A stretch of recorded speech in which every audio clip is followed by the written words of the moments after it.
ఆంధ్రజ్యోతిలో ఉన్నటువంటి హెడ్లైన్ చూస్తే రాష్ట్రపతికి సుప్రీం గడువు విధించడం అంటూ వార్త కనిపిస్తుంది. రాజ్యాంగంలోని అటువంటి నిబంధనలు లేనప్పుడు తీర్పు ఎలా ఇస్తారు, అది ఎలా చెల్లుబాటు? 200, 201 అధికారాలు కింద గవర్నర్, రాష్ట్రపతికి బిల్లుల ఆమోద విషయంలో అధికారాలు ఉంటాయి. కాల పరిమితిపై రాజ్యాంగం గడువు విధించలేదు. అలాంటప్పుడు సుప్రీంకోర్టు ఎలా విధిస్తుంది? 14 ప్రశ్నలకు సంబంధించి రాష్ట్రపతి ద్రౌపది ముర్ము ఇక ఆర్టికల్ 143(1) కింద సుప్రీంకోర్టు వివరణ కోరిన రాష్ట్రపతి అంటూ వార్త కనిపిస్తుంది. సో రాష్ట్రాల బిల్లులు ఆమోదించే విషయంలో గవర్నర్, రాష్ట్రపతికి గడువు విధిస్తూ సుప్రీంకోర్టు ఇచ్చిన తీర్పును రాష్ట్రపతి ద్రౌపది ముర్ము ప్రశ్నించారు.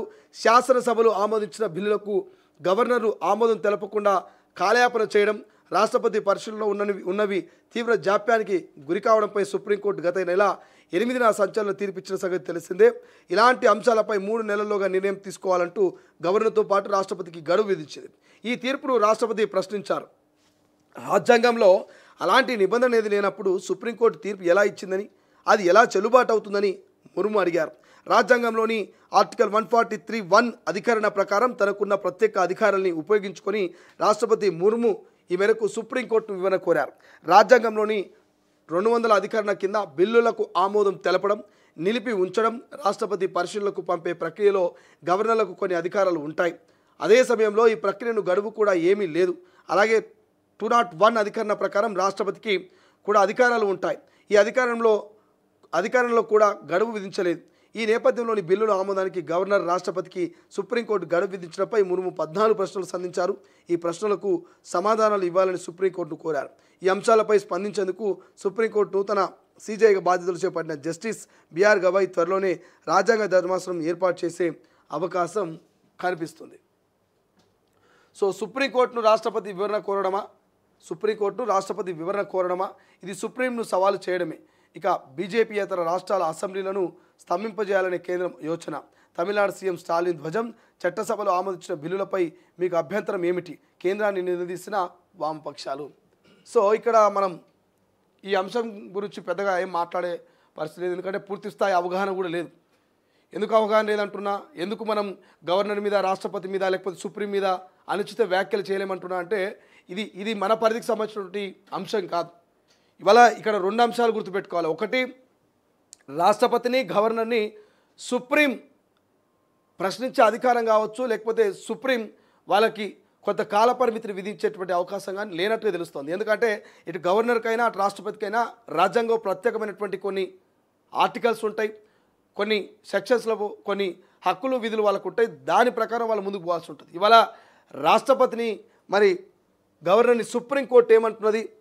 రాజ్యాంగంలోని రాష్ట్రపతికి సుప్రీంకోర్టు కొంత గడువు విధించడం మీద రాజ్యాంగంలోని అటువంటి నిబంధనలు లేనప్పుడు తీర్పులు ఎట్లా ఇస్తారు, అది ఎలా చెల్లుబాటు అవుతుంది? 200, 201 ఇక్కడ 200, 201 ఆర్టికల్ 143(1) అంటూ 14 ప్రశ్నలు మరి రాష్ట్రపతి గారు ఎవరికి? సుప్రీంకోర్టుకు 14 ప్రశ్నలు సంధించారట. అసలు రాష్ట్రపతిని, గవర్నర్ని అడగడము, వాళ్ళ కాలపరిమితి విధించడం అనేది ఎక్కడా లేదు. రాజ్యాంగంలోనే అటువంటి నిబంధనలు లేనప్పుడు మీరు ఎట్లా కాలపరిమితిని విధిస్తారు, ఎట్లా మాకు టైంని ఫిక్స్ చేస్తారు అనేది ఇక్కడ రాష్ట్రపతి, గవర్నర్ల ప్రశ్న. బట్ సుప్రీంకోర్టు ఏం చెప్తుందో తెలియదు. కానీ మరి ఈ సెక్షన్ 200, 201 అధికారాల కింద గవర్నర్, రాష్ట్రపతికి బిల్లులు ఆమోద విషయంలో అధికారాలు ఉంటాయి. కాలపరిమితిపై రాజ్యాంగం గడువు విధించలేదు. అలాంటప్పుడు సుప్రీంకోర్టు ఎలా విధిస్తున్నట్టు ప్రశ్నిస్తున్నారు. మరి మరోవైపు ఏమంటున్నారు ఇక్కడ? సుప్రీంకోర్టును రాష్ట్రపతి వివరణ కోరడమా, ఇది సుప్రీంను సవాలు చేయడమే అని ప్రతిపక్షాలు అంటున్నాయి. ఇక్కడ ప్రతిపక్షాలు ఏమంటున్నాయి? సుప్రీంకోర్టునే రాష్ట్రపతిని వివరణ కోరడమా, మరి ఇటు సుప్రీంను సవాలు చేయడం ఏంటంటూ ప్రతిపక్షాలు విరుచుకుపడుతున్నాయి. ఇటు సుప్రీంను తప్పనలేము, ఇటు రాష్ట్రపతి, గవర్నర్ని తప్పనలేము. ఇటువంటి అంశాలలో మరి విశ్లేషకులో, లేకపోతే విశేషమైనటువంటి మరి చట్టాల మీద అనుభవం ఉన్నటువంటి అధికారులు, లేకపోతే అనుభవం ఉన్నటువంటి వ్యక్తులు మాత్రమే దీని మీద ఎక్స్ప్లెనేషన్ ఉండేటువంటి అవకాశం ఉంది. ఇప్పుడు ఈ రాష్ట్రపతికి సుప్రీంకోర్టు గడువు విధించడం మీద ఒక చర్చ నడుస్తూ ఉంది. ఏం జరగబోతుంది? మరి సుప్రీంకోర్టు నుంచి జస్టిస్ గవాయ్ నుంచి ఎటువంటి వివరణ రాబోతున్నది? ఏం వివరణ ఇవ్వబోతున్నది? మరి ఇక్కడ ధర్మాసనం బిఆర్ గవాయ్ త్వరలోనే రాజ్యాంగ ధర్మాసనం ఏర్పాటు చేసే అవకాశం ఉందట. మరి బీఆర్ గవాయి ఇచ్చేటువంటి ధర్మాసనం ఎట్లుండబోతున్నది?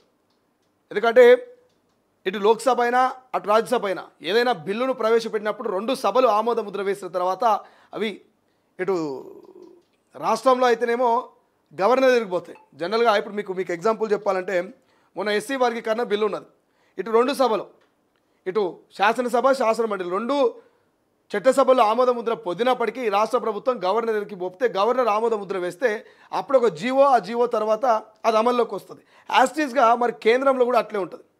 కేంద్రంలో కూడా లోక్సభ రాజ్యసభ 2 సభల్లో పూర్తి స్థాయి సంపూర్ణ మద్దతు పొందిన బిల్లుని మరి రాష్ట్రపతికి పంపిస్తే రాష్ట్రపతి దాని మీద సంతకం చేసి దాన్ని ఆమోద ముద్ర వేస్తూ మరి కేంద్ర ప్రభుత్వానికి పంపిస్తే అదొక జీవో బయటకు వస్తుంది. సో ఇట్లా బిల్లును 2 సభలు ఆమోద ముద్ర వేసిన తర్వాత రాష్ట్రపతి దగ్గరకో ఇక్కడ గవర్నర్ దగ్గరకో పంపించినప్పుడు ఎందుకు ఆలస్యం అవుతున్నది, త్వరితగతిన ఆ బిల్లులకు ఆమోద ముద్ర వేయొచ్చు కదా అనేది సుప్రీంకోర్టు 3 నెలల్లో మీరు నిర్ణయం తీసుకోవాలంటూ సుప్రీంకోర్టు ఒక కాలపరిమితిని విధించింది. అట్లా మీరు మాకెందుకు కాలపరిమితిని విధిస్తారు, మీరు మాకు కాలపరిమితిని విధించే అధికారం మీకు ఎక్కడుందని ఇటు గవర్నర్ అటు రాష్ట్రపతి అడుగుతున్నారు.